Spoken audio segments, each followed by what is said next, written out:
मित्रों, अगर आप मेरे चैनल पर नए हैं तो आप मेरे चैनल को सब्सक्राइब कीजिए, लाइक कीजिए, शेयर कीजिए। साथ ही नोटिफिकेशन बेल को भी प्रेस कीजिए जिससे मेरी आने वाली वीडियोस का नोटिफिकेशन आपको तुरंत मिल जाए। मित्रों, आज का जो विषय है वो विषय ये है कि जो लोग अपनी सवारी का बंधन करा देते हैं, यानी जो अपनी सवारी को बंधवा देते हैं, क्योंकि सामान्य भाषा में यही कहा जाता है कि सवारी का बंधन करा दिया गया है। तो बंधन कराने से क्या होता है कि वो सवारी जो होती है वो आपके शरीर पर नहीं आती है। देखिए, पहली बात जो महत्वपूर्ण है, समझने वाली है, वो ये समझनी है कि जो सवारी आपके शरीर पर आती है वो क्यों आती है।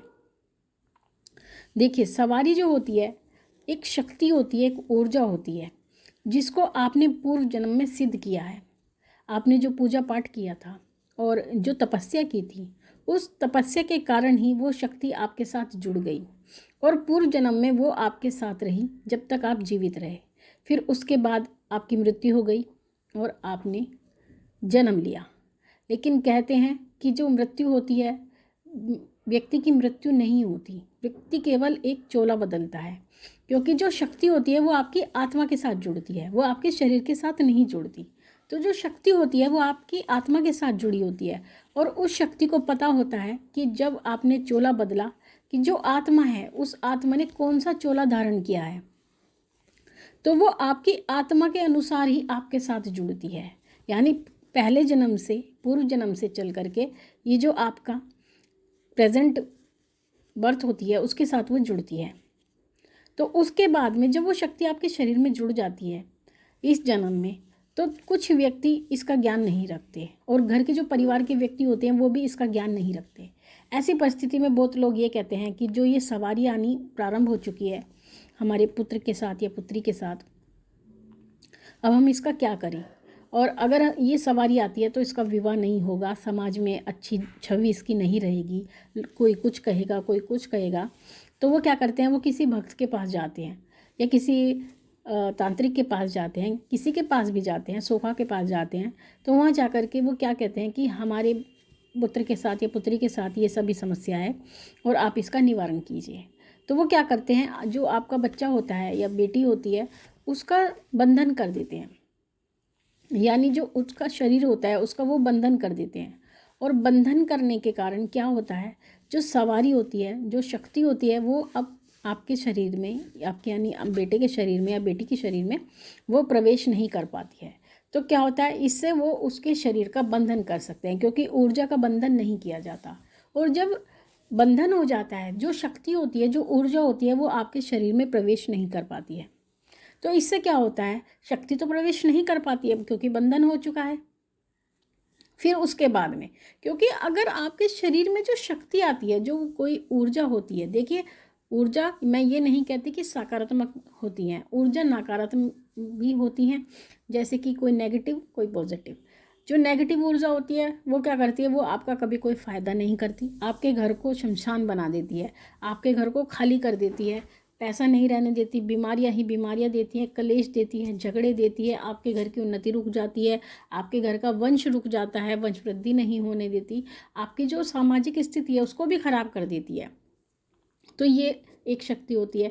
लेकिन जो सकारात्मक शक्ति होती है, दिव्य ऊर्जा होती है, क्योंकि कोई भी जो शक्ति होती है अच्छी ऊर्जा होती है, देवी देवता की ऊर्जा होती है, जैसे माँ काली की ऊर्जा होती है, माँ दुर्गा की ऊर्जा होती है, बटुक भैरव जी की ऊर्जा होती है, भगवान भोलेनाथ के दूत होते हैं, बालाजी के दूत होते हैं, या कोई भी ऊर्जा जिसको आप कहते हैं, जो दिव्य ऊर्जा होती है, दैवीय ऊर्जा होती है, अगर वो ऊर्जा आपके साथ जुड़ी है तो वो उसका कारण है क्योंकि वो आपसे कुछ परोपकार का कार्य कराना चाहती है, वो आपसे दरबार लगाना चाह सकती है, वो आपसे गद्दी लगाने को कह सकती है, या वो ऐसे सामान्य रूप से भी आपके आस पड़ोस में जो व्यक्ति हैं उनका भी जन कल्याण कर सकती है।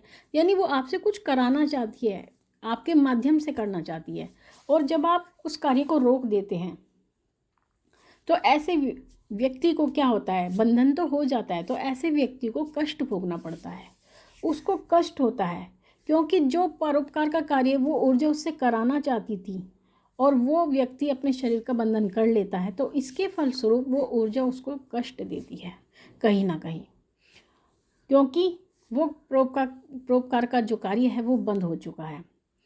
आप अगर शरीर का बंधन करा लेते हैं तो उसके बाद में आपको अमावस्या के दिन या चौदस के दिन या छठ को या नवरात्रियों में आपकी जो शरीर है वो पूरी तरह से टूटने लगता है। आपको शारीरिक परेशानी रहने लगती है, शारीरिक पीड़ा आपको होती है, आपका शरीर टूटता है, दर्द होता है।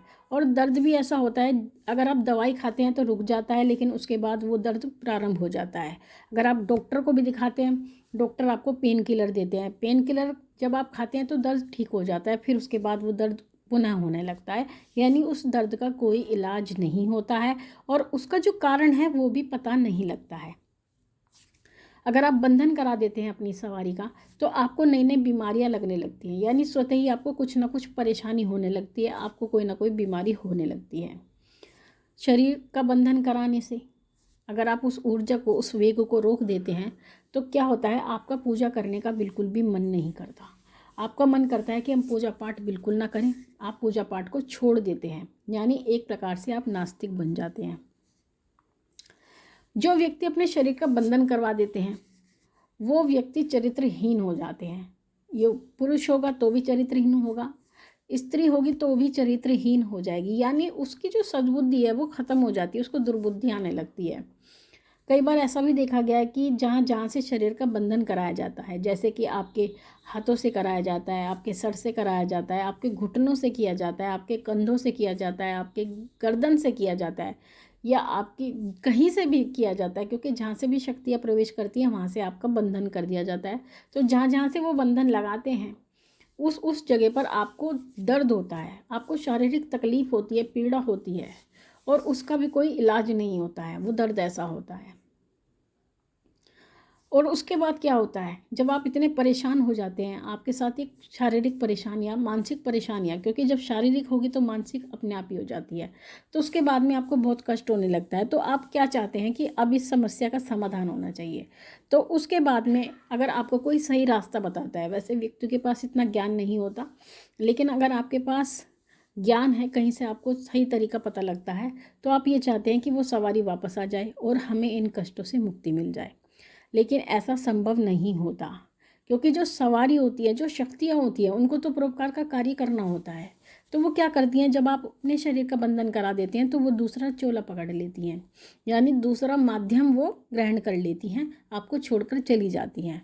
और ऐसी शक्तियाँ कभी वापस नहीं आती, जो एक बार चली गई वो चली गई, फिर उनको वापस बुलाना असंभव कार्य होता है। कुछ व्यक्ति कार्य कर देते हैं, शक्तियों को बुला देते हैं, लेकिन उसके बाद भी वो आपसे प्रसन्न नहीं रहती हैं। दूसरी बात, अगर आप चाहते हैं कि सवारी आपके शरीर पर ना आए तो उसके लिए आपको जो करना चाहिए वो ये करना चाहिए कि आपको उसको बंधवाना नहीं चाहिए, आपको उसका बंधन नहीं करना चाहिए। आपको उस सवारी से, उस शक्ति से वचन ले लेना चाहिए कुछ समय के लिए, कि आप कुछ समय के लिए ना आए, जब तक इस बच्ची की या बच्चे का विवाह नहीं होता है तब तक आप इसके शरीर पर प्रकट ना हो।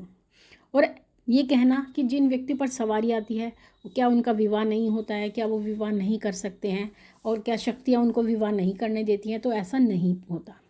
क्योंकि जो शक्तियाँ होती हैं, जो भी शक्तियाँ आपके शरीर में आती हैं, उनको पता होता है कि आपकी क्या वास्तविक ज़रूरत है, क्या आपको किस चीज़ की आवश्यकता है। तो वो इस जो विषय है उसमें कोई भी बाधा नहीं डालती हैं, यानी आपको विवाह भी करने देती हैं, आपको संतानोपत्ति भी करने देती हैं, आपको गृहस्थ जीवन का पालन भी करने देती हैं। शक्तियाँ ऐसा कभी नहीं करती कि जिस व्यक्ति के शरीर पर आती हैं उसको कोई कार्य करने से मना करें। वो सब कुछ जानती हैं कि इस व्यक्ति की क्या आवश्यकता है और इसकी क्या दिनचर्या है।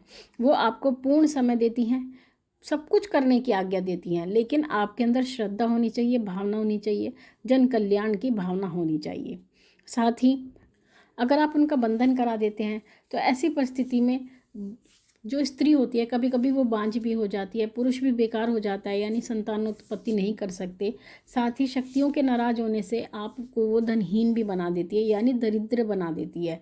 तो ऐसी परिस्थिति में आप चाहकर भी कुछ नहीं करा सकते, ना ही अपना इलाज करा सकते हैं, और जो ये बंधन हुआ है आप इसका भी इलाज नहीं करा सकते, क्योंकि जब आप कहीं जाएंगे तो आपको यही बताया जाता है कि पूजन होगा, हवन होगा, उसके लिए सामग्री लगती है, और सामग्री के लिए धन की आवश्यकता होती है। क्योंकि मित्रों कुछ चीज़ें ऐसी होती हैं जो निःशुल्क होती हैं, लेकिन कुछ चीज़ें ऐसी होती हैं जिनका शुल्क आपको देना ही पड़ता है।